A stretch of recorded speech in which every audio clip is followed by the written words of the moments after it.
I am crazy. It's official. There's paperwork on it. There's graphs and everything, so it must be true. And let me tell you, it's a real load off my mind.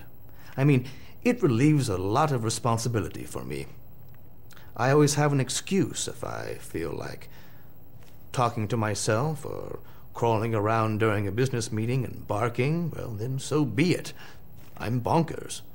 It's very convenient and fun. And I certainly have to be crazy, living in this world, to keep from blowing my brains out. Being insane allows me to be who I want to be. There are no longer any rules. I'm crazy, and I will become world emperor. Even if it's simply because I'm convinced that I'm world emperor. For all that we have is our perception. And whatever we perceive to be reality is in fact our reality. You want to get into quantum physics and all of that business where we start talking about the fact that we, as observers, in fact actually manipulate and manifest reality. We are intricately and subconsciously involved with the reality process. Once we know this, we can start to see what's happening all around us. Those who are in control are using this information to manifest a reality that is most advantageous for them.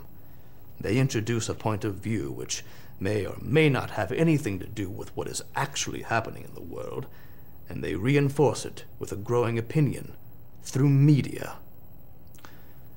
And what's interesting is the fact that the more people who believe these lies, the more real these lies become. Opinions or ideas become reality. Something imagined actually becomes tangible. This is happening in today's world. And with our own human inclinations towards fear, the majority of what is focused on and agreed on is fear-based. And this is encouraged because when people are afraid, they can be controlled.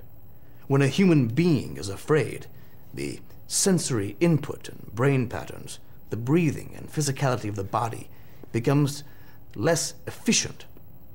It stops working at its peak. It begins operating poorly. And as a result, a person is making poor decisions. Decisions that can be easily influenced. But apparently, simple influence isn't enough, because they have begun to introduce biological weapons into society through fast food, milk, the chemtrails in the sky. Yes, they are working overtime to keep us under control, because we pose a threat. We pose a threat with our minds, for we have the power to change the world, and they know this. With a vision, a focused vision, a unified vision, we can reform this world into a better place.